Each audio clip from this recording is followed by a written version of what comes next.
بەناوی خۆی بەخشندەی میهرەبان سڵاوتان لێبێ بەڕێزان خۆشحاڵم لە ئەڵقەیەکی دیکەی بەرنامەی دوانگەی خەڵک بە خزمەت ئێوەی ئازیز و خۆشەویست گەیشتمەوە.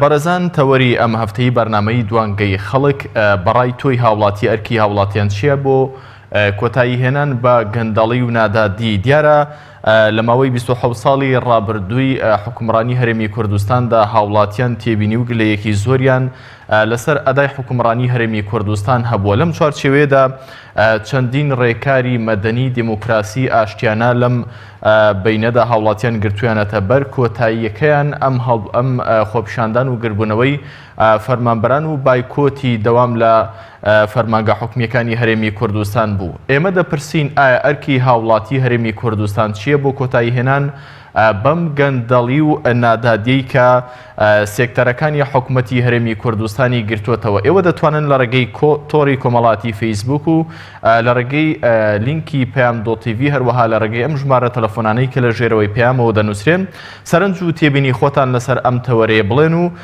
هەروەها سەرنجی خۆتان بخەنە ڕوو. ئایا هاوڵاتیان چ ڕێکارێکی مەدەنی بگرنە بەر؟ ئایا هاوڵاتیان تا چەند ئومێدیان بەوە هەیە کە ڕێکارە مەدەنیەکان دیموکراسیەکان دەتوانێت ئەم نادادگەری و نادادەی کە لە پرۆسەی سیاسی هەرێمی کوردستان و لە پرۆسەی حکومڕانی هەرێمی کوردستاندا هەیە بنەبڕی بکەن؟ هاوڵاتیان دەبێت چی بکەن؟ ئایا دەبێت هاوڵاتیان لە ڕێگەی سنووخەکانی دەنگدانەوە بارودۆخی سیاسی و بارودۆخی حکومڕانی هەرێمی کوردستان بگۆڕن یاخود چ ڕێگەیەکی دیکە هەیە؟ بەڵێ ئامینەخان لە سلێمانیەوە لەگەڵمانە. ئامینەخان، یەکەم پەیوەندی ئەم ئەڵقەی بەرنامەی دوانگەی خەڵک بەڕێستان سەرنج و تێبینیتان چییە لەسەر ئەمە؟ پێتان وایە هاوڵاتیان چۆن دەتوانن حکومڕانی هەرێمی کوردستان لە قۆناغی ڕابردووە بگۆڕن بۆ قۆناغێکی نوێ؟ سلام علیکم. عەلەیکی سەلام وەڕەحمەتوڵڵاه. دەستخۆش بەنامەکە لێکم. زۆر سپاس بۆ بەڕێستان. وڵا لە وڵاتی ئێمە بەڕێز دەکەم نە حکومەت نە ئەو نەهۆش کارەتێدا وەکو وڵاتان بە سیستەمی شکاو خوا ئەوەی عەقڵدا بنێ بە حەقی خۆیان دانیشت. بەڵێ سپاس بۆ پەیوەندیەکەی ئامینەخان بەداخەوە کە پەیوەندیەکەی بەڕێزیان پچڕا گەرمیان لە بادینانەوە لەگەڵمانە فەرموو گەرمیان.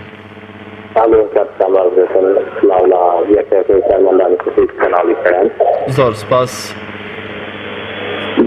بەڕاستی لەسەر ڕێکەی ئێوە کە چەند هەڵەکان سەپایدی ئەندام ئاەتدەم حکومڕانی دەنگان لە وێستانە کە هاوڵاتیان زۆر ڕێگەیان تاقی کردویەوە، بەڵام بەڕای من زۆر سپیسناوە پێنە بیکەین لەوانە سپیکەوانە پێنەیەک دەستبین یەک دەنگبین بەم شێوەیە یەکەم شتگرنگی شتبووە ئێمە یەک دەنگبین ناگەێتن ئێمە یەک دەنگی نەپارێزین.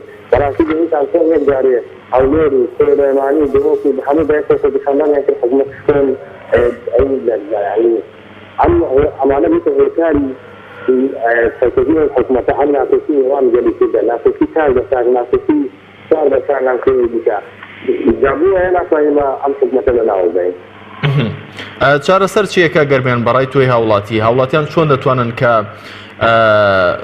کۆتایی بەم گەندەڵی و نادادیە بێنن؟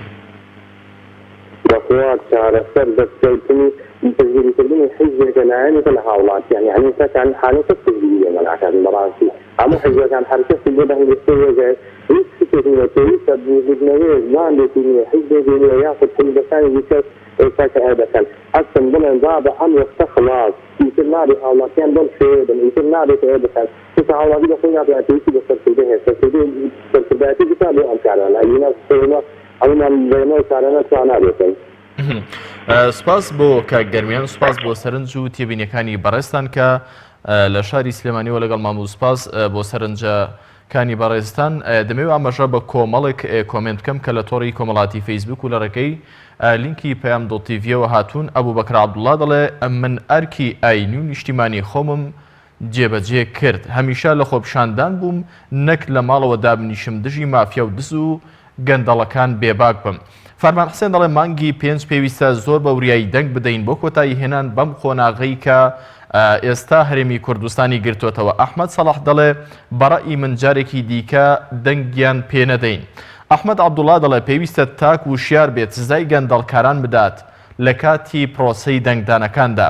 کاروان محەممەد دەڵێ دەنگدان بە حزبێکی شایستە باشترین چارەسەرە. هادی ڕەسوول دەڵێ بەشدار بن لە هەڵبژاردن دەنگ لە دژی دزان بدەن. هادی ڕەسووڵیش دەڵێت بەشدار بن، دەڵێ هیوادارم کە وڵاتیان ستەم و نادادی دەسەڵاتیان بیر نەچێتەوە و لە پرۆسەی دەنگدان لە کاتی سندوقی دەنگداندا. ئاراس لە چوارخوڕنەوە دەڵێت ئەرکی هاوڵاتیان ئەوەیە بێدەنگ نەبن و دەنگی ناڕەزایەتی هەڵبڕن لە ڕۆژی دەنگدانیش هۆشیارتر لە جاران دەنگ بدەن. ئامینەخان لە سلێمانیوە لەگەڵمانە. ئامینەخان فەرموون. دەستخۆشی لێکم براجان. زۆر سپاس ئامینەخان. وڵاتی ئێمە حکوومەت سیستەمی هەیە بە سیستەمەکەی خۆی ئیشکە وەناوی خوا ئەوەی ئەقڵ داوەتێک بە پێی یاسای قورئان و بە پێی ئاەتی قورئان ئیشکا وڵاتی خۆی بەرێ بەڕێوە کاتی خۆی چەندە بوو کاتەکەی تاکە ئەمانە ئیلا بە کوتەک و بە خوێن ئەڵێن بە خوێن هاتوون و بە خوێنی سوکە هیچ شتێک نەبا خەڵقنێکە چی بکە ئەو خەڵقە بە هەزاران خەڵق خۆی کوشت خۆی خونکار حیا و ناموسی خۆی پرد یعنی چی ماوە بیکەن لەگەڵ ئەمانەیە فرعونی ئەم سەردەمەن هەم کوێرن هەم کڕن یعنی ئەوەی خۆیان یانوێ جێبەجێ ناکەن. ئامینەخان جگە لە خۆپشاندان کە و بایکۆت کە بە دوو سمبولی دیاری پرۆسەی دیموکراسی لە هەر وڵاتێکدا دەندرێن وەک دەوترێت لوتکەی هەڕەمی دیموکراسی پرۆسەی هەڵبژاردن و دەنگدانە کە هاوڵاتی خۆی بە دەنگی خۆی حکومڕانان دیاری دەکات و هاوڵاتی خۆی حکمی وڵات دەکات لە ڕێگەی نوێنەرەکانیەوە. بەڕای بەڕێستان پێتان وانیە کە پرۆسەی دەنگدانەکان دەرفەتێکی باش بێت بۆی کە هاوڵاتیان تۆڵەی خۆیان لە بەرپرسانی گەندەڵ بکەنەوە هەروەها دەسەڵاتێکی شایستە بێن لەسەر حکم؟ بەڕێزەکەم دەنگدان ئەکرێ بەڵام بەخوا دەست بگرن بە پەلەکەی هەورانە تەزیری خوانەکە دزی خوان ئەکەن یعنی ئەوان چاریان چۆن نەتوان دزی نەکەن ئەتوانن ئەوتانن کاتی بە ئێمەتیە فڕاندووە چۆن نەتوان یعنی ئەتوان دەست بگرن بەچ هەوران لەژێ حەزی شابیان دزی خوان هەرەکەن چووکادەوانەوێ خۆ بخوای نەزانە دەناسن یاسایان یعنی بەپێی یەغی خۆیان ئیشکەن و بەپێی سندوقەکەی خۆیان ئیشکەن چەنە ئەو نەبێت. بەڵێ سپاس بۆ ئامینەخان لە شاری سلێمانی سپاس بۆ سەرنج و تێبینەکانی بەڕێستان. ئامینەخان لە سلێمانیەوە کە لەگەڵمان بووی کاک جیهاد لە قەسرۆکەوە لەگەڵمانە. کاک جیهاد فەرموو. سڵاو لێبێ کاک جیهاد. سپاس بۆ بەڕێستان. بەڕێستان سەرنج و کۆمنتان چیە لەسەر تەوەری بەرنامە فەرموون.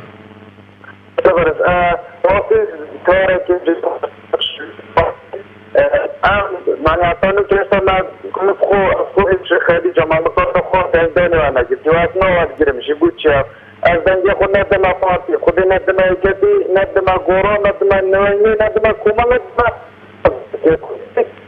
ندم خما فاطي ناخذ اما فراس كده عارف خذ واجي بيجي روسي او بسياره وكري قلتي ساعه جا عبودي قلتي كارتا بايومتري بفروش 15 سال زين ثانيه باشه بسیار بره باجی والله فروشتی آخر فروشتی باشه نخو فروشت عده چند سالا بتس زادن عربوش بيه که راست نابشن.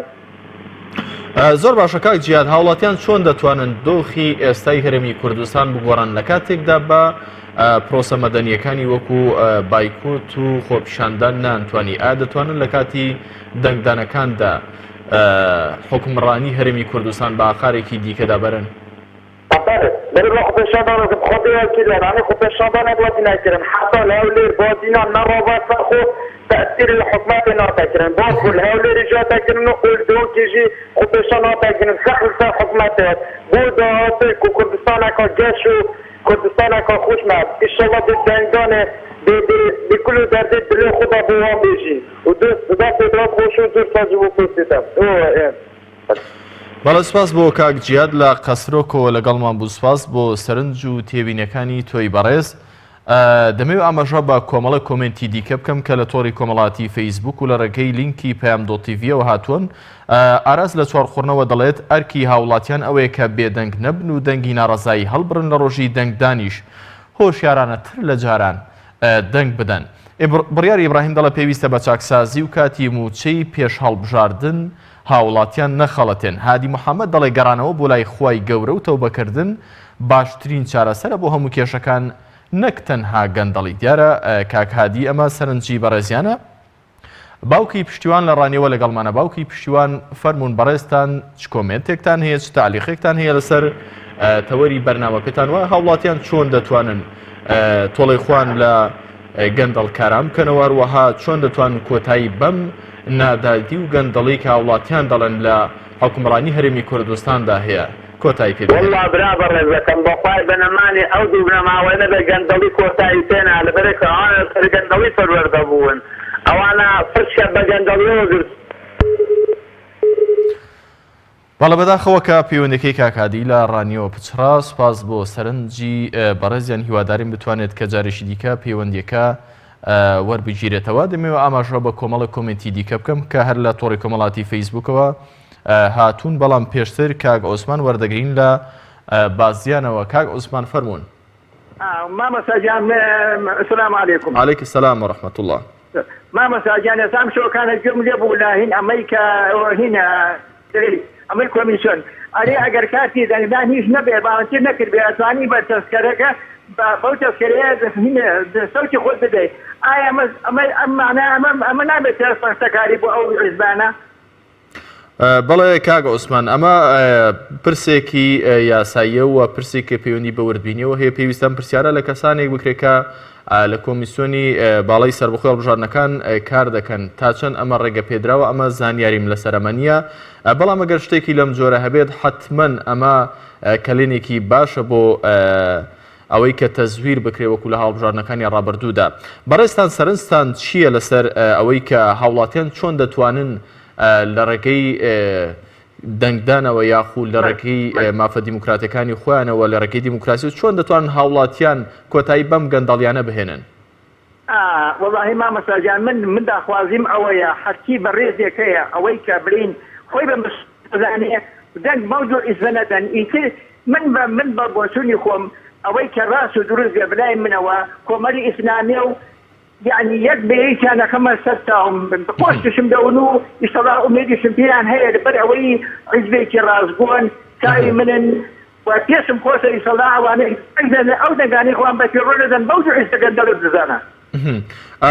کاک عوسمان چی وای لە بەڕێزتان کردووە کە متمانەتان بەلیستێکی وەکو کۆمەڵی ئیسلامی هەبێت لە کاتێکدا بەشێک لە هاوڵاتیان ناڕازین لەسەر جەم حەزبەکان دەڵێن هەموویان هۆکاری ئەم کێشانەی هەرێمی کوردستانن؟ بله والله قربان ما مسجد من يك بنفسي خوب نازاني يجر نفسي خوب من لبرعوي برازقوي عند زانم ما دام لسر بازي اسلام لسر تيربي اسلام درون برجع من براس عند زانم حركه دنجي بدا باخذ بافيرون هذا اول دنجي شاتين هذا اول دنج برجع يزبدا ما قناعتي خومايا اول حركه شهيد بو بلا فينا ام كنت سنه لا اسوي ابي شيء يعني توامر زي بدهم يا بلا من بفيروي نازل محسكة دن بدا بو حزبه آية حزبي تيجي بس أو حزبني محسكة کاک عوسمان لە بازیانەوە سپاس بۆ سەرنج و تێبینیەکانی بەڕێزتان. باوکی پشتیوان جارێکی دیکە لە ڕانیەوە لەگەڵمانە. باوکی پشتیوان بورن کە پەیوەندیەکەی بەڕێزتان پێشتر پسرا. بەڕێزتان سەرنج و کۆمنتتان چییە لەسەر تەوەری بەرنامە؟ پێتان وایە هاوڵاتیان چۆن دەتوانن کۆتایی بەم گەندەڵی نادادی کە هەرێمی کوردستانی گرتووەتەوە بهێنن؟ کاکە دەستخۆشی تەوەرەکەتان دەکەم بەڵاتی تەوەرەکی چاکە کاوتان ژاردووە. بەڵام بەڵاتی ئەو گەندەڵ و گەندەڵکارانە لەبەرەوەی دەستفەختە تەزویرات دەکەن مەگەر بە نەمانی وان دەنا کۆتایی بە گەندەڵی نایە. ئەوان بخۆیان خەڵکیان هەیە دەنگیان بۆ دەدا. ئێکێک لە بەتەرسیازەکانی ئەفکان ئەگەر ئێمە یەک کرسیش بێنین باواسی هێز ناگۆڕێ لەبەرەوەی کە ئەمە هێزمانێ ئەوان بەهێز شانازی هێزەوە دەکەن. ئەوانە لە گەندەڵی تچکان گرتووە هەتا ئەوان بمێنن گەندەڵی دەمێنی کاتێک ئەوانە من ئەنجا گەندەڵی بنبڕ دەکرێت خەڵک دەنگیان پێ نادا. خەڵک لایەن دیکە هەیە شکایەوە لە کەسێک ترسێکە لە خوای ناترسێ لە کەسێک مەترسێکە لە خوای ترسێ ئەوان کە لە خوای ناترسێن ترسی هیچ شتێکیان نییە ترسە غەیبیان نییە. بەڵام لایەنە ئیسلامیەکان کۆمەڵی ئیسلامی بزنەوی ئیسلامی یەکگرتووی ئیسلامی بەتایبەتی گۆڕانیش ئەوانە هەر چۆنێک وەفاکی نیشتیمانیە وەفاکی نەتەوەیان هەیە بەس ئەوانە هیچ وەفاکی نەتەوەی نیشتیمانی خوای هیچ شتێکیان نییە هیچ شتێک لە ئارادانیە. ئەوانە بەڕاستی بڵێن ئەوانە گەندەڵ و گەندەڵکارن نەمانیوان نەمانی گەندەڵی نەمانیوانە هەتا ئەوان بمێنن گەندەڵی دەمێنی کاتێک گەندەڵی بنبڕ دەکرێت کە ئەو دوو بنەماوەی لە ئارادانەمان. باوکی پشتیوان لە هەڵبژاردنەکانی ڕابردوودا ئەم دوو هێزە دەنگێکی بەرچاوی دەنگدەرانی هەرێمی کوردستانیان بەدەست هێناوە. ئەمانە دەنگی هاوڵاتیان ئەم بەشەی کە بەدەستیان هێناوە کردویان تە پاساوی شەرعیەتیان بە درێژکردنەوەی دەسەڵاتیان لە هەرێمی کوردستان. هاوڵاتیان لە ئێستادا ئەرکی سەرشانیان چییە بۆی کە پاساو بەدەستی ئەوان نهێڵنەوە کە درێژە بە حکومڕانی هەرێمی کوردستان بدەن؟ کاکە وەڵڵا خەڵک دەنجات هێنادە بۆ خۆیان تەزویرات دەکەن دەنگ بە خۆ دەزان خەڵکیشان هەیە بڵام کەڵکیان نییە خەڵکێکیان هەیە کە لایان دەخواو کە عاش خۆرەکە بن دیوارە و کە دوو موچە و سێ موچیان بۆ بڕوێتەوە بەڵام خەڵکێکی ویان نییە کە بەو شێوەیە کە دەنگیان لە ئارادە دەنگیان وا بەرز بێتەوە بۆ شێوەی دەنگ بێنن چکە ئەگەر دەرباری حەقیقی پارتی دموکراتی کوردستانەوە لەم ناویان ساگنە هەڵبژاردنی ڕابردوودا نەک 38 کورسی 15 کورسی هێناون لێشێتی ئیجتیماعی کوردستان 13 کورسی هێناون بەڵچێ خۆیان دووبارە و سێبارە دەنگ دەدەن و خەڵکی چاواشە دەکەن ئەوجار چکە لە ئاقەلیات بۆ ئەکەوێت لە ئاقەلیات بۆ ئەکسەریەتە دەنگی لایەنەکانی دیکەیەکە بۆیان دەڕوات بۆ حیزبی دەسەڵات دەڕوا بەناوان ئەو دەنگانێ هەرچی سەرشانی هاوڵاتیەوەیە ئەو کەڕتە هێز ئیسلامی هەیە دەزۆر ساکات ئاقیکەنەوە بزان ئەوان چمان بۆ دەکەن ئەوان ئەوەی کە تیان تاقی نەکران بە تاقییان کەینەوە ئەگەر ئەوانی شەروە کوان بن ئەوجار ئێکی هێرێکی دیگە تاقی دەکەینەوە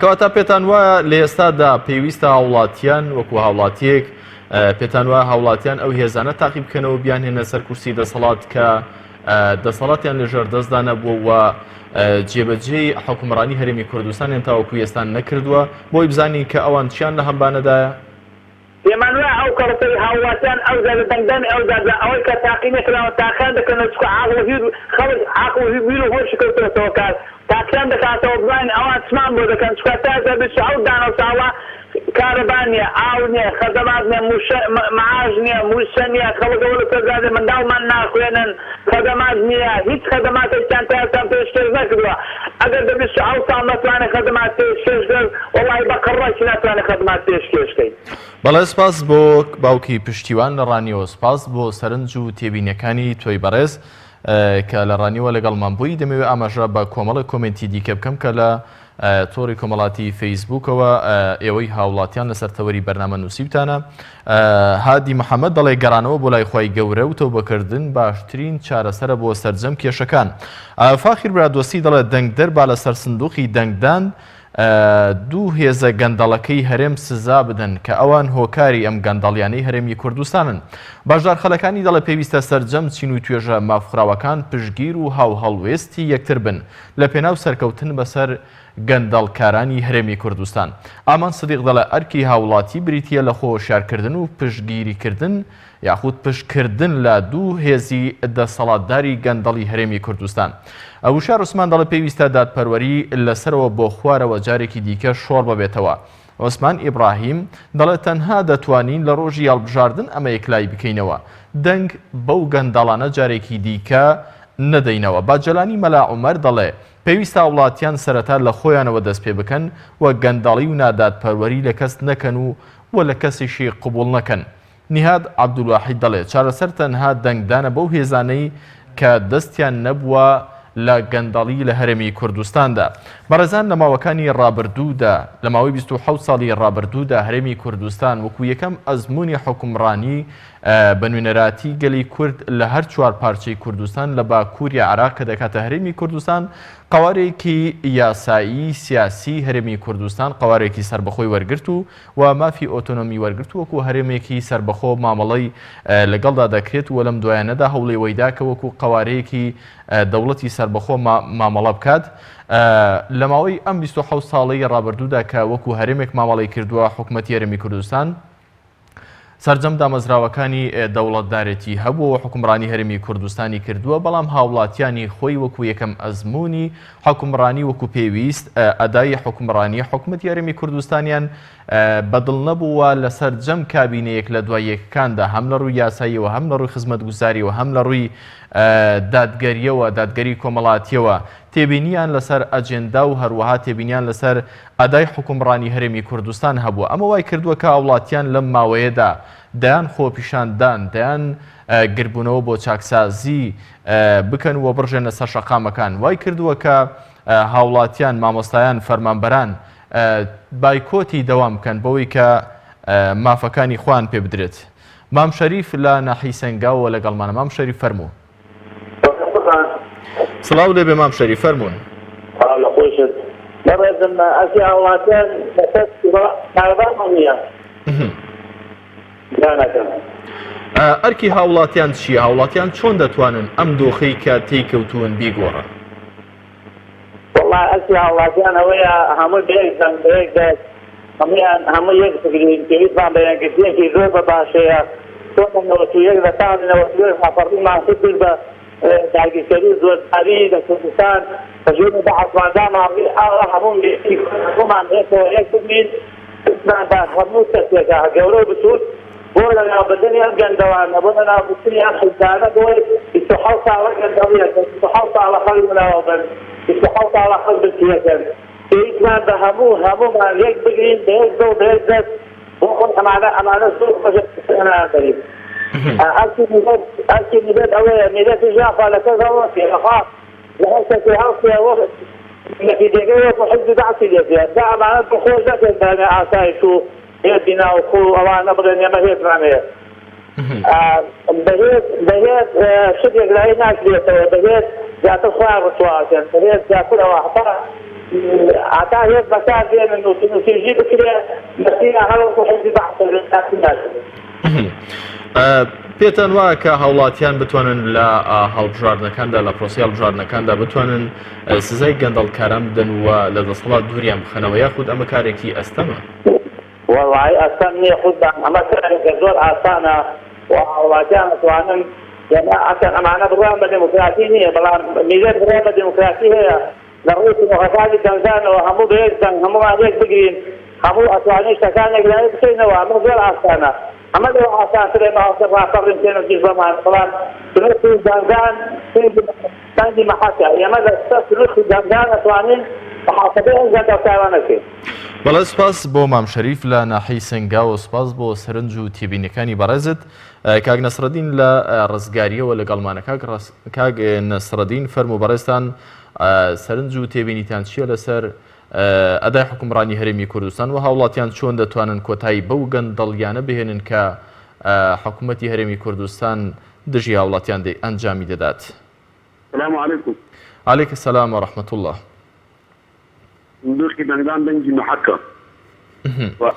بەشێک لە هاوڵاتیان بڕوان بە سندوقی دەنگدان نەماوە بەڕێستان سەرنجتان لەسەر ئەمە چییە؟ ڕۆمان بی زۆر باشە ئەی ئەم پرۆپاگەندانەی کە زۆر جار نەک پرۆپاگەندە زۆر جار بەشێک لە هاوڵاتیان ئەمانە بڵاو دەکەنەوە کە دەنگدان هیچ کاریگەری نابێت و ئەمانە یەکلایی کراوەتەوە ئەمانە هۆکارەکانیان بۆچی دەگەڕێنەوە بەڕێستان؟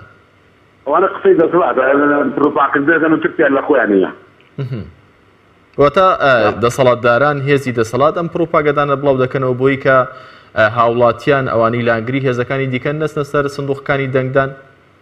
بەڵێ پرۆپاگەندەیەکە بڵاوەکەن بە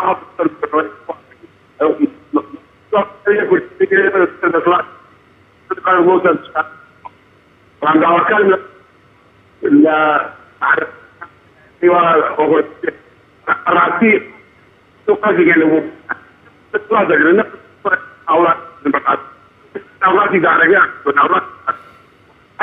بەداخەوە دەنگی کاک نەسرەدین وەکو پێویست ناگات ئەگەر بتوانن بەڵێ بەردەوام بە کاک نەسرەدین فەرموو. ئەوانەی دەسەڵات ڕێن لە ڕاستی دارەکەیان کردوون لە ئیسا چۆنە کاگین ئەلو بەڵێ کاک نەسرەدین هاوڵاتیان دەتوانن لەسەر سندوقەکانی دەنگدان تۆڵەی خوان لە دەسەڵاتدارانی هەرێم بکەنەوە؟ هیوادارن تۆڵەی خۆیان بکەنەوە بەڵام حزب ئۆپۆزیسیۆنەکان پشت دەسەڵات نەکردن بە شەرتی بەمەگیە دوای ئەوانەی ئۆپۆزیسیۆن خەڵ لەسەر سیاڵدانی خوازە دوای لە پاڵ دەسەڵاتدار نەژن گفتوگۆ بکەن و بخەن نۆسیەکەنین ئەوانەی وا سیاڵدانە خوازە زەرە بکەن بەڵێ سپاس یا پشت خەڵک بگرن یا پشتی حکومەت بگرن ناوەڕاست دارەکە نەگرن. بەڵێ سپاس بۆ کاک نەسرەدین لە ڕزگاریەوە لەگەڵمان بووی سپاس بۆ سەرنج و تێبینیەکانی تۆی ئازیز. بەڕێزان دەمەوێت جارێکی دیکە ئاماژە بە کۆمەڵێک کۆمنت بکەم کە لە تۆڕی کۆمەڵاتی فەیسبوک ئێوەی هاوڵاتی نووسیوتانەوە بەشێک لەو کۆمنتانە لەسەر شاشەی پێیان دەردەکەون دەمەوێت ئاماژەیان پێ بکەم. ئەبوبەکر عەبدوڵڵا دەڵێ من ئەرکی ئاینی و نیشتیمانی خۆم جێبەجێ کرد هەمیشە لە خۆپیشاندان بووم نەک لە ماڵەوە دابنیشم دژی مافیا و دز و گەندەڵکاران بێدەنگ بم. فەرمان حسێن دەڵێ مانگی پێنج پێویستە زۆر بە وریایی دەنگ بدەین بۆ کۆتایی هێنان بەم قۆناغەی کە هەرێمی کوردستان تێکەوتووە. ئەحمەد سەلاح دەڵێ بەڕێی من جارێکی دیکە دەنگیان پێ نەدەین ئەمە چارەسەرە.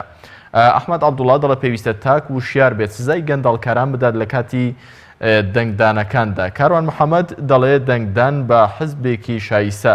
هادی ڕەسوول دەڵێ بەشدار بن لە هەڵبژاردن دەنگ لە دژی دزان بدەن. هادی عەبدوڵڵا دەڵێ هیوادارم کە وڵاتیان ستەم و نادادی دەسەڵاتیان بیر نەچێتەوە.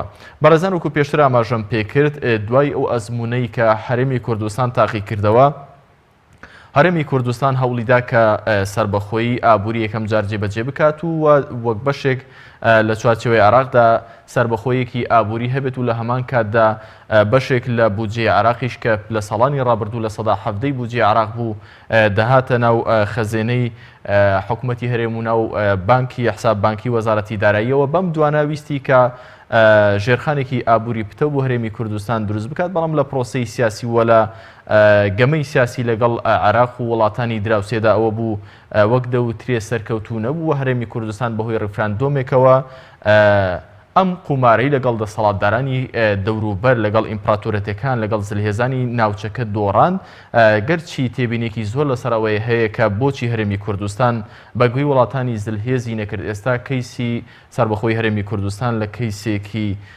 ناوخۆیەوە دەبوو بە کەیسێکی وڵاتانی یەکێتی ئەوروپا، بەڵام بەگشتی قسەکەمان لەسەرەوە نیە. هەرێمی کوردستان لەو کاتەوە قەیرانێکی دارایی سەخت ڕووی تێکردووە. ئەمە وای کردووە کە هاوڵاتیان لەدام و دەستگاکانی حکوومەتی هەرێمی کوردستاندا کاتێک کە دەوام دەکەن ئەرکی خۆیان جێبەجێ دەکەن. ئەم مافەی کە پێش ئەم پرۆسەی هەبوو ئەم مافەش نەما. لە ئێستادا هاوڵاتیان برسین و لە هەمان کاتدا هاوڵاتیان باس لەوە دەکەن کە سەرچاوەکانی داهات لە هەرێمی کوردستان زۆرن و پارە هەیە و بەشێکی بودجە عێراق تاوەکو ئێستاش دەینێرێت و داهاتی ناوخۆ و داهاتیان بڕەنەوتەی کە لەلایەن هەرێمی کوردستانەوە دەفرۆشێت بڕێکی زۆرەوە بەشی موچەخۆرانی هەرێمی کوردستان دەکات دەگەر بێت و بە یاسایی وە بە پرۆسەیەکی شەفاف دابەش بکرێت. ئەمانە هەمویان ناشەفاف بوونیان وای کردووە کە وڵاتیان ئەم دەسەڵاتە بە دەسەڵاتێکی گەندەڵ بزانن، بە دەسەڵاتێکی کەم تەرخەم لە ئاست هاوڵاتیەکانی خۆیدا بزانن، دەسەڵاتێکی شکست خواردووی بزانن، وەکو ئەمانە شیعار و بانگەشەکانی هاوڵاتیانمون لەسەر شەقامەکان وای کردووە کە مامۆستایان، کارمەندانی تەندروستی، پارێزەران، هەروەها دکتۆران و هەموو کارمەندانی هەرێمی کوردستان لە ماوەکانی ڕابردوودا بڕژێنە سەر شەقامەکان و بایکۆتی دەوامی خۆیان بکەن بۆ پێی کە ئەرکەکانیان لەلایەن حکوومەتی هەرێمی کوردستانەوە بۆ بۆ ئەرکەکانیان جێبەجێ دەکرد و مافەکانیان پێ نەدەدرا. ئەمە وای کرد کە هاوڵاتیان حکوومەت بە حکوومەتێکی سواردووە هەروەها گەندەڵ بزانن. تەوەری بەرنامەی ئێمە ئەوەیە کە هاوڵاتیان چۆن دەتوانن تۆڵەی خوان لەم دەسەڵات بکەنەوە. کاک دلێر لە کفریەوە لەگەڵمانە. کاک دلێر فەرموو. السلام عليكم. عليك السلام ورحمة الله. کاک دلێر باشی براکەم سەحەدەتان ئەحواڵت. زۆر سپاس بۆ بەڕێستان. کاک دلێر بەڕێستان سەرنج و تێبینیتان چییە لە سەر تەوەری بەرنامە؟ هاوڵاتی چۆن دەتوانێت سزای گەندەڵکاران بدات؟ وەڵام من دڵنیام ئەم جارێش کە دەنگدانەکرێ ئەمان ئەو هاوڵاتیانی تێکرس لەسەر شەقا من ناڕەزایی دەرەبوون دەربارەی ئەم حکومەت و ئەم دەسەڵاتە و دڵنیام هەر هەمان ئەوە هاوڵاتیانە بە لە 5 یاخود لەو مانگا دووبارە و سێبارە و چواربارە هەمە سنووقی دەنگدان دووبارە دەنگێنە بۆم دەسەڵاتە، چونکە قسەیەکی کوردی دەڵێت قازان سەرخان کۆی دۆزێتەوە. ئەگەر ئەم میلەتە میلەتێکی دادپەروەر و حەقبێژ و ڕاست و ڕەوا و ئەوانە بوایە حەق حکومەتێکی خەت وای گەورە حکومەتێکی وای بۆ نانات. خۆمان سوچین خۆمان ئەگەر خۆمان هۆکارەکە نەبین، خۆمان هۆکاری ئەم گەندەڵی نەعەدالەتی و نادادێ نەبین وخوای گەورەش ئەم حکومەتەوان بۆ نانێرێ. ئەمە ئەگەر خۆمان چاکەین ئەمان خۆیان نامێنن فەوری و پێشوێ بچینە سەر شارعەکان و هەموو تاپکێشان و قسەی ناڕوان پێ بڵێن. بەڵام من دڵنیاکەم دووبارە و سێبارە ئەم دەسەڵاتی کە حاڵ حاضر بوونی هەیە ئەم دەمچاوانەی کە ئەیان بینی دووبارە و سێبارە وەکو خۆیان هەڵێنین وە کورسێکی بێنین وازە دەسوات داهێنین. دڵنیاکەم هەر وایە و دڵنیاش بە هەر وایە بۆ خەڵک خۆی ئەمانەی گەرەکە ئەگەر خەڵکی خۆی ئەمانی نەگەرەک وایە ئەوە 30 ساڵەکە ئەمانە درێژە بە حکومڕانی و دەسەڵاتداریەتن لەم هەرێمە ئەگەر وانە بە هەر لە سەرەتاوە ئەڕۆیشتن ئەمان ئەم خەڵکە ئەم میلەتە حەقە زۆر لەوە خراپی بەسەرابێت، چونکە خۆیان ئەم دەسەڵاتیان گەرەکە هەر خۆیان مکاکە لەمە بیرمان نەچێت لە چەندین هەڵبژاردن و چەندین پرۆسەی دەنگدانە هەر ئەم هاوڵاتیانە و ئەم میلەتە نەبوو بە چەپڕەڕێزان و بە جلوبەرگی ڕەنگا و ڕەنگ و بە تاپکێشان و بە هەڵپەرگێکردن چونەتە سوخەکانی دەنگدان و هەڵێنیان بژار.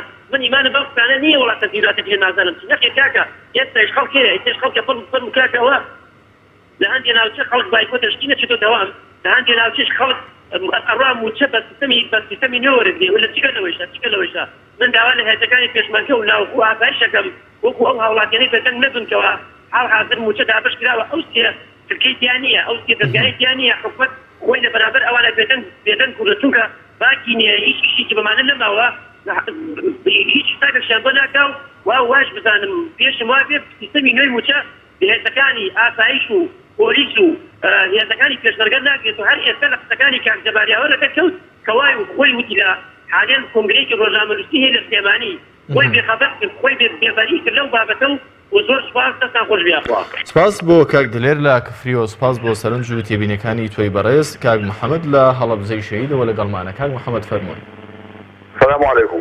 عليك السلام ورحمة الله.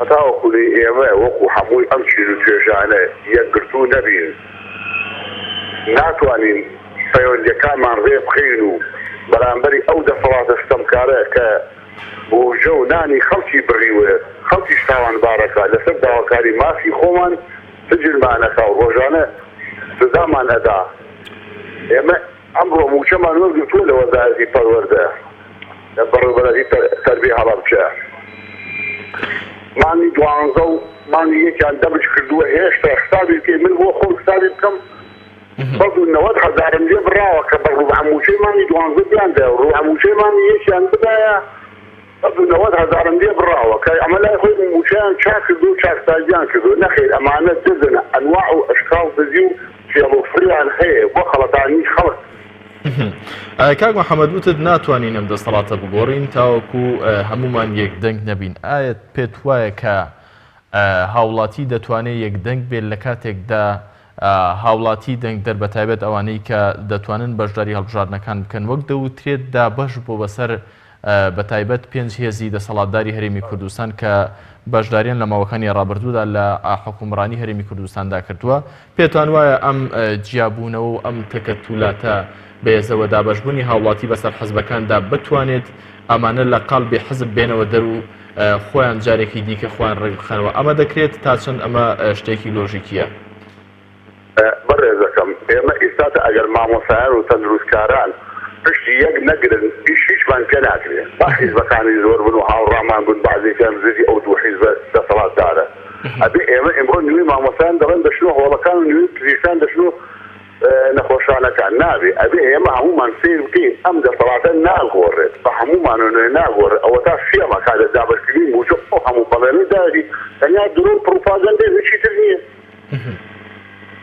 چارەسەر چییە بەڕای بەڕێستان چارەسەر ئەوەیە من ئەڵێم هەمومان یەکدەنگن و بۆ ئەوەی ئەم ئەمانە بگۆڕین لە ڕۆژی دەنگدانە بیان گۆڕین و دەنیان پێ نەدا خەڵک بەڵێ سپاس بۆ کاک محەممەد لە هەڵەبجەی شەهید سپاس بۆ سەرنج و تێبینەکانی تۆی بەڕێز بەڕێزان دەمێت جارێکی دیکە ئەمەژە بە کۆمەڵە کۆمێک بدەم کە لە تۆڕی کۆمەڵاتی فەیسبوک ئێوەی بەڕێز نووسیوتانە ئاراز لە چوارقڕنەوە دەڵێت ئەرکی هاوڵاتیان ئەوەیە کە بێدەنگ نەبن و دەنگی ناڕەزایی هەڵبڕن لە ڕۆژی دەنگدانیش هۆشیارانەتر لە جاران دەنگ بدەن بڕیار ئیبراهیم دەڵێ پێویستە بە چاکسازی کاتی و موچەی پێش هەڵبژاردن هاوڵاتیان نەخەڵەتێن چونکە ئەمە شتێکی کاتیە هادی محەممەد دەڵێ گەڕانەوە بۆ لای خوای گەورە و تەوبەکردن باشترین چارەسەرە بۆ سەرجەم کێشەکان فاخر برا دۆستی دەڵێت دەنگدەر با لەسەر سندوقی دەنگدان دوو هێزە گەندەڵەکەی هەرێم سزا بدەن ئەو کاتە دەتوانرێت دەسەڵاتی هەرێمی کوردستان بگۆڕدرێت باشدار خەڵەکانی دەڵێ پێویستە سەرجەم چین و توێژە مافراوەکان پشتگیر و هەڵوێستی یەکتر بن لە پێناو سەرکەوتن بەسەر گەندەڵکاراندا دیارە بەشدار خەڵەکانیش هەمان ڕای کاک محەممەدی هەبوو کە کەمێک پێشەسا لە هەڵەبجەوە پەیوەندی کرد کە پێویستە هاوڵاتیان هەمویان سەرجەمیان یەکدەنگ و یەک هەڵوێز بن کامەش دیارە تێبینیەکی لەسەر بۆی کە هاوڵاتیان وەک دەوترێت دەنگ بەسەر لایەنەکاندا دابەش بووە بەڕێزان دوای ئەوەی کە هەرێمی کوردستان بەم شێوەیە کەوتوتە ناو قەیرانێکی دارای قوڵ و هاوڵاتیان کۆمنتیان هەبوو هاوڵاتیان گلەیان لە دەسەڵاتی هەرێمی کوردستان هەبوو بۆ پێی کە بەشێکیان وەک دەوترێت لە ئاسمانن و بەشەکەی دیکە لە هاوڵاتیان لە ئاستێکی زۆر هەژاری قوڵدا دەژین وە بەتایبەت لەم 4 ساڵەی ڕابردوودا بەپێی ئەو ئامارانەی کە بڵاو دەکرێنەوە ڕێژەی هەژاری لە هەرێمی کوردستان بە ئاستێکی بەرز بۆتەوە ئەمە وای لێکردوون کە هاوڵاتیان نیگەران من لە حکومڕانی هەرێمی کوردستان و هەندێک جار لە خۆپیشاندانەکان و لەسەر مەنەسەکان وەروەها لە گربوونەوەکاندا تەنانەت وشەی ئێرحەل وشەی جێشتنی دەسەڵاتی حکومڕانی ئێستا هەرێمی کوردستان بەرز بکەنەوە کە ئەمە لە وڵاتانی دیکەدا ئەمە وشەیەکی ترسناکەوە لە قۆناغی کۆتایی ناڕەزاتیەکاندا بەرز دەکرێتەوە و بەرزکردنەوەی کارتی سوور ئەمانە هەمووی نیشانەی ئەوەن کە هاوڵاتیان لە ئەدای حکومڕانی هەرێمی کوردستان ڕازی نین. تەوەری ئەم هەفتەی بەرنامەی دوانگەی خەڵک ئەوەیە کە هاوڵاتی چۆن دەتوانێت ئەم دەسەڵاتە بگۆڕێت و چۆن دەتوانێت گەندەڵی لە سێکتەرەکانی حکوومەتی هەرێمی کوردستاندا نهێڵێت و کەسانی ئاکادیمی و کەسانی پەروەردەکراو و کەسانی دەستپاک و ئەمین بێنێتە سەر حکومڕانی هەرێمی کوردستان. کاک ڕێبوار لە سلێمانیەوە لەگەڵمانە. کاک ڕێبوار فەرموو. بەڵێ قوربان. کاک ڕێبوار سەرنجی بەڕێستان چییە لەسەر تەوەری بەرنامە؟ پێتان وایە هاوڵاتیان چۆن دەتوانن دەستی گەندەڵکاران ببڕن و دەستێکی پاک بخەنە ناو دەسەڵاتەوە؟ برای بەڕێزم ڕێی من ئەوەیە کە ئەم سیستەمە تەنها ئەوە نییە کە موچە نادا بە خەڵق. موچە نەدان بەشێکە لەو گیر و گرفتانە. ئەم سیستەمە سەرتاپای غەڵەتە بە دەری کەسێکی خاوەن فکر و خاوەن توانە ئاڵەیە کتێبێکی هەیە وازان بریتانیشە ئاڵێ هەر وڵاتێکە قانون تیا یاسا تیا سەروەر نەبوو و حکومڕەوانیەکەی بە گوێرەی یاسا نەکرا ئەوە ئەو حکوومەتە ئەگەر ئەو میلەتە شۆسەکانی بەسەر یاڕوە ئاڵتون بێ مایە پوچە لەم وڵاتە دادگاکان پەچی کەوتووە هیچ شتێ بە یاسا و ڕێسا ناڕوە بە فکری چەند کەسێک گەڕوە ئەم کەسانش فکر ڕۆشنبیر نین ئەم کەسانش ناتوانن ئەگەر کەسەکانی زۆر بەتوانابن زۆر ڕۆشنبیر بن هەم ناتوانن ئەگەر یاسانە بێ لە وڵاتە ئەرکی یەکەم شت پێش خەڵق ئەرکی ئەو هێزانەی کە ئەو ئەرکان خستۆتە سەر شانی خۆیان بیانێ گۆڕانکاری لەم وڵاتە بکەن و خەڵق لەم تەنگەشە ڕزگار بکەن لە پێشەوەیان گۆڕان کۆمەڵی ئیسلامی ئەوە دوو هێزی زۆر سەرەکی و خەڵکی زۆر پاک و چاکیان لەگەڵە و خەڵقانی تری ڕۆژنامەنووس و هاوڵاتی و هەموو چین و توێژەکانی ئەم میلەتە مامۆستا و ڕۆشنبیر و خاوەن فکر و هەموو جەماوەر بە یەکجار ئەبێ بەرێک بگرن نەک جیاواز ئیسا هەندێک خەڵق هاتووە تازەکی شەڕ بەتەنیا ئەکا ئەوێ کوردستان بەتەنیا و چاکسازی و پاکسازیکە ئەگەر بۆی بکرێ با بیکە بەڵام دڵنیام ئەم کارە کارێکی قورسە و ئەرکێکی گرانە بە هەمووانەکێ پێش هەموو شتێ ڕێکخستنی ئەو ڕیزانەی کە خۆیان وەکو چاکسازکار لە کوردستانە پیشان ئەدەن و هێزی جەماوەر کە جارێکی تر دەنگ نەدەنەوە بۆ خەڵقانەی کە لەجێی سیقە و احتزازی میلەتەکانە نەبوون و گۆڕانکاری بەم شێوە ئەکرێت ئەگەر ئێمە خۆمان هاوڵاتی بمانێ و ئەو هێزانەش هاوکاری یەک بن نەکفێ ئەوانش هەرپەرە و یەکی لە بەرێک بن بتوانن بەرێک دروست بکەن حد الإمكان لەیەک نەدەن حد الإمكان ڕاکانیان ڕێخن بۆ شێوەیە ئەتوانین ئیشەڵا گۆڕانکاریکەین من ناومێد نیم چونکە خەڵقانی باش هەیە حیزبی باش هەیە ڕۆژنامەنووسی باش هەیە مەلای باش هەیە لەگەڵەوەشا جوولێکی گەندەڵ و گەندەڵ خۆر هەیە دەستی لە خوێن و لە قوتی ئەم وڵاتە وەرناوە خەڵکێکی باشیش هەیە و خەڵکێکی چاک هەیە میلەتی ئێمە ئیشەڵا سەرەکەوین و ئیشەڵا چاکسازیەکەین. بەڵێن سپاس بۆ پەیوەندی بەڕێستان کاک ڕێبوار لە سلێمانیەوە ببورن کاتی زۆرم پێدان سپاس بۆ سەرنج و تێبینە جوانەکانی بەڕێستان کۆمەڵێک هاوڵاتی تر لەسەر هێڵی پەیوەندین کاک پێڕە و لە چەمچەماڵەوە لەگەڵمانە کاک پێڕە و فەرموو. سلام علیکم. علیکم سلام وەڕەحمەت الله. ئەم کاتە باش. هەموو کاتێکتان باش کاک پێڕە و بەڕێستان سەرنجتان چییە لەسەر تەوەری بەرنامە؟ پێتان وایە کە هاوڵاتی چۆن دەتوانێت کۆتایی بە گەندەڵی و نادادیەکانی دەسەڵاتی حکوومەتی کوردی و لە هەرێمی کوردستان بهێنێت؟ چارەکەما ئەوەیە جەنگ نەدەیت بەم خێزانی ئێستا هیوادارم ئەم کاک پێڕە ئەگەر بکرێت لە ڕێگەی تەلەفۆنەکەەوە گوێم لێ بگری سوپاس دەکەم.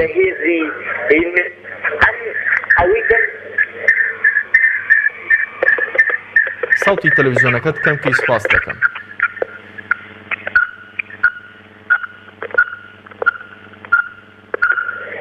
بەڵێ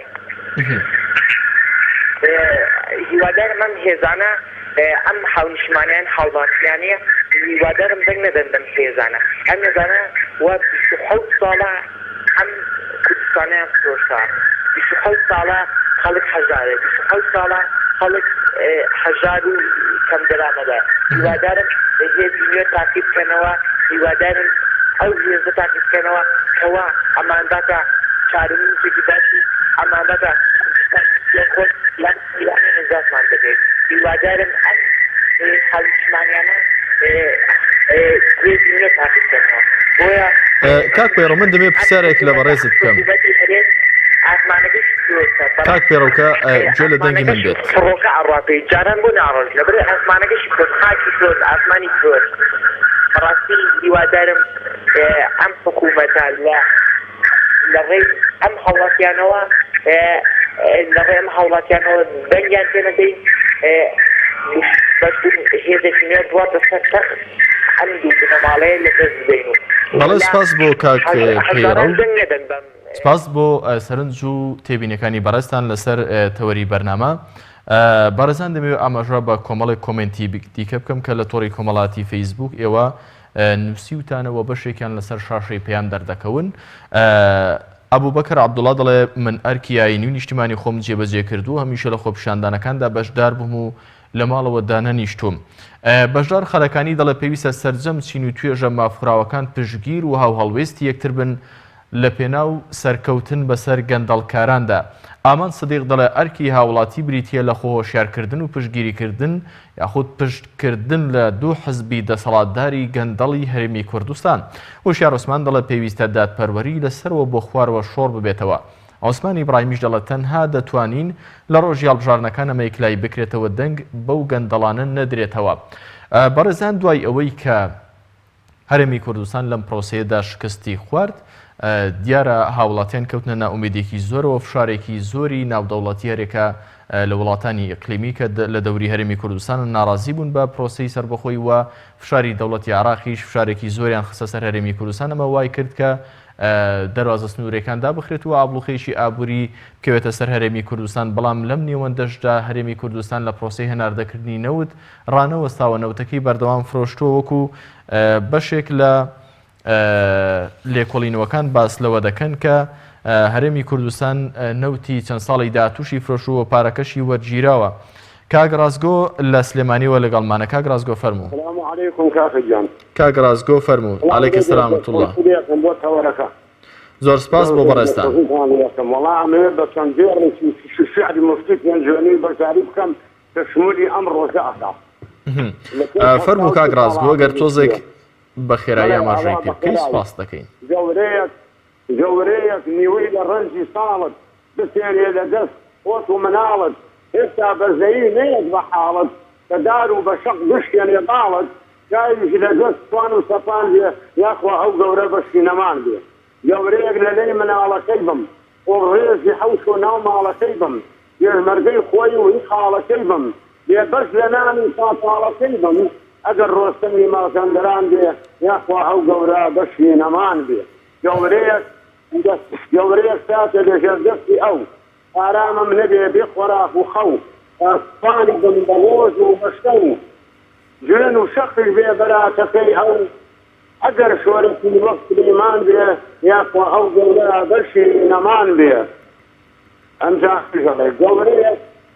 گەورەیە بۆ خۆی نەڕوانێتە من ئەوی فڵاوخۆر بێ و من نامی هەرزن پڕ باقی ئەوەی شتاڵامی ڕێشەی سەربەستیم دەربێنێ لەبن هەر خۆی خەڵاوکاوستان و منتان بێ ئیتفا و گەورە بەشی نەمان بێ گەورەیە زینی بەخوێنمشین بێ زیاد لە نانی خۆی بە نەشبڕین بێ هێندە بێ ڕەحم و وێژان و جین بێ عالەم لە جەوری زەمفەرلەخین بێ ڕۆژ بە ڕۆژداری دەستی گران بێ یاخوا ئەو گەورە بەشی نەمان بێ گەورەیەک ساوی لە فەقیر نەبێ دەربەست ژیانی جوان و پیر نەبێ کەس لە پولێکی دەستگیری نەبێ دەرگی بۆ میلەت وێنەی پیر نەبێ نێموو بەنان و ئیزنین بەگیان بێ یاخوا ئەو گەورە بەشی نەمان زۆر سپاسەکەم بەڵێ سپاس بۆ کاک ڕازگۆ ئەمە دیارە چەندێڕێکی خاناوی شاعیر بوو کە لە دیوانەکەی داماژەی پێدەکات دەڵێ گەورەیەک بۆ من نەبێ سێبەری خۆم بۆ بگێڕم لە دەوری سەری بەوشکی بۆچی بمەمەیتەری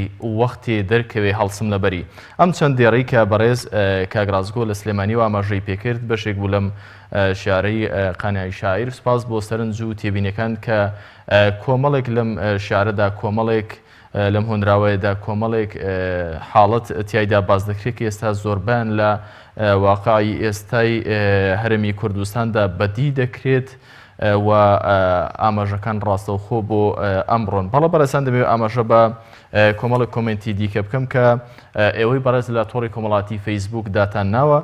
وشار عوسمان دەڵێ پێویستە دادپەروەری لەسەرەوە بۆ خوارەوە شۆڕ ببێتەوە. باجەلانی مەلا عومەر دەڵێ پێویستە وڵاتیان سەرەتا لە خۆیانەوە دەست پێ بکەن و گەندەڵی و نادادپەروەری لە کەس نەکەن و لە کەسیشی قبول نەکەن. نیهاد عەبدولواحید دەڵێ چارە تەنها دەنگدانە بەو هێزانەی کە دەستیان نەبووە لە گەندەڵی هەرێمی کوردستاندا. بەڕێزان دوای ئەوەی کە بەم شێوەی هەرێمی کوردستان کەوتە قەیرانێکی دارایی وەکو دەسەڵاتدارانی هەرێمی کوردستان ئاماژەی پێ دەکەن، بەڵام هاوڵاتیان و بەشێک لە چاودێرانی سیاسی باوەڕیان بەوە نەبووە چونکە پیان وا بووە کە هەرێمی کوردستان بەردەوام نەوتی هەنار دەکردەوە داهاتی ناوخۆ بەردەوام هەر هەبووە. کاک فاتیحمان لەگەڵا لە سلێمانیەوە. کاک فاتیح فەرموون. ئەم کاتە باش. هەموو کاتێکت باش. زۆر سپاس. بەنسبەت تایتڵی بەرنامەکەتان ئەرکی هاوڵاتیان بۆ کۆتایی هێنان بە گەندەڵی و نادادی، بەڕاستی ئەبێ هاوڵاتیان پۆلێن کرێت لێرەدا. مەسەرەن هەر کەسێک دەستی لە گەندەڵیا هەیە لە بچووترین کەسەوە گە بە بەندیوار دەستی هەیە لەم گەندەڵیا خۆی لە شوێنی خۆی واز بێنێ. ئەو کەسانەی کە چنە سەر سنووقەکانی دەنگدان بزان دەنگ بە کێدەن، بزان کێ دەستی هەیە لە گەندەڵیا دەنگیان تێنەدەن. یعنی ئەبێ هەوڵ بزرێ هاوڵاتیان پۆلێن بکرێن. هەموو کەسەکان وەکو یەک نین، زۆر جار تەڕوشک بەیەکەوە ئەسووتێنێ. ئەبێ بزانین کێ قوربانی گەندەڵیە و کێ خۆشی گەندەڵکارە. لەبەرەوە پۆلێنکردنەکان جاری وایە کەسێک تۆ لە خوارەوە بە یعنی وای ئەبینی کە ئەمە زوڵمی دەکراوە بە سێرەکەی خۆی یەکێک لەوانەی کە بەشداریکردووە لە گەندەڵیە بۆی کە معاشی بندیوار وەرەگرێت. ئەمە شوێنی خوارەوە دەست پێ بکەن ژمارەیەکی زۆر ئەتوانین گەندەڵی بڵێ کەمەکە. زۆر باش. ئاماژەت بۆ کرد پێویستە وڵاتیان هەموو دەسەڵاتدارانی هەرمی کوردستان بە یەک چاو سیر نەکەن لە ئێستادا، بەتایبەت لە کاتی پێش لە کاتی حملەی ئینتیخابی لە کاتی بانگەشەی هەڵبژاردنەکاندا زۆر جار ئاماژە بۆ دەکرێت کە دەسەڵاتداران هەمویان وەکو یەکن، واتە هەرێکێکیان بێتە سەر دەسەڵات هەر ئەدای حکومڕانی بەم شێوەیە دەبێت. سەرنجی بەڕێزت لەسەر ئەم قسەیە چییە؟ پێتان وایە ئەمە تا چەند ڕاستە؟ والله ئەوە ئەو کەسانێکی کە خۆیان ئەو قسانە ئەکەن لە ڕاستیە ئەگەر ناخیان دەربخەیت لە ڕاستیە خۆیان خەنعاتیان بەو قسانەی خۆیان نییە. زۆر جاراویان ئەم حیزبانە هەمویان بەشدارن، ئەم حیزبانە هەمویان بەشدارن بە پێی ئەو دەورەی کە پێیان دراوە، بە پێی ئەو دەسەڵاتی کە هەیەە، بە پێی ئەو پۆستی کە وەریان گرتووە. ئایا چ پۆستێک ئەگەر پۆستی پارە و تەعینات و ئەم شتانە لە بەردەستی هەر وەزارەتێکا بێ ئەوە ڕاستەکە بە پێی ئەو دەسەڵاتی کە پێی دراوە بەشدارە. بەڵام کاتێک وا بینی پۆستە گەورەکان ئەوانەی کە ژیانی خەڵکی پێوە بەندە لە ژێر دەسەڵاتی چەند کەسێکی دیاریکرا و چەند کەسانێکی چەند حیزبێکی دیاریکراویش هەیە، ئەبێ هەوڵدرێ یعنی ئەو پۆلێنکردنی حیزبەکانیش لە دەسەڵاتە جا بکرێتەوە. لەوانەیە هەموو حیزبەکان لە سەتادەیان بەرنەکەوێ، بەڵام هەردوو حیزبی دەسەڵاتدار لە سەتانەوەت بەرەو سەروان بەرکەوێت. ئێمە ناڵین هەر لە ڕاستیە بێدەنگبوون لە ئاسیا و شتانش بەشداریکردنەتیایە لە ڕاستیە. سپاس بۆ پەیوەندێکی بەڕێستان کاک فاتح لە شاری سلێمانیەوە کۆتا پەیوەندی ئەم بەرنامەی دوانگەی خەڵک وەردەگرین. کاک جەمال لە کەرکووکی خۆشەویستەوە. کاک جەمال فەرموو. هەموو کاتێکت باش کاک جەمال.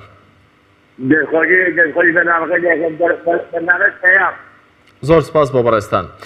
کاک جەمال سەرنجی بەڕێستان چییە لەسەر تەوەری بەرنامەکە؟ بەڕای تۆ ئەوەیە ئەو خۆکادانەی هەرێ ئەو خۆکادانەی هەرێ نییە وەکو مناومەزمە مناومەزم ئەوەی ئەم حوفەدا پڕی لە جای عەرەب ناکاتەوە بڵای خێوە نایە لەم دەرکێبە لەم دەرکێوی دەرەچێ ئەو حوفەتەیە نەڵێ بەچە خۆ بەجەوانتە سەرەکەم ئەو حوفەیە نەڵێ یەکێ بەسە بەرزای بوو هەوا پەڕن داپەڕن ئەوەیە موچەت نییە بەس ئەوە حوفەت نین داجا نێ لە سلێمانی داجا هەبێ من محكمة أنا أبدأ جانا أقول كذا فمن المحكمة يقول جانية بالشيء يلا جانية ويعلم قلت أنا دولة جزء أنا محكمة هذا الإنسان أنا ما كان كنتانية لا أمريكا لا بقى لا كذا وكيف هذا وهذا كان کەواتە کاک جەمال هاوڵاتی دەبێت چی بکات بۆی کە حکومڕانەتێکی باش بێنێتە سەر دەسەڵات هاوڵاتی براجە هاوڵاتیکە بەڵە فەرموو کاک جەمال هاوڵاتی ئەوە بکات براجە جانان بەبەر بە هەموو شتێک عەریەت دەبەردات ئەمە بەخوبەرلاندان ئینسانیە براجان إنسانية أما ترابا لا ترابا مالها ترابا بەڵێ سپاس بۆ کاک جەمال لە کەرکووکەوە سپاس بۆ سەرنج و تێبینیەکانی تۆی بەڕێز بەڵێ بەرەزان ئەمانە کە گوێبیستی بوون ڕای ئێوەی هاوڵاتی بوو سەبارەت بەوەی کە هاوڵاتیان چۆن دەتوانن کە حکومڕانی هەرێمی کوردستان بە ئاقارێکی دیکەدا بەرن و هەروەها کۆتایی بە گەندەڵی و نادادیەکان بێنن.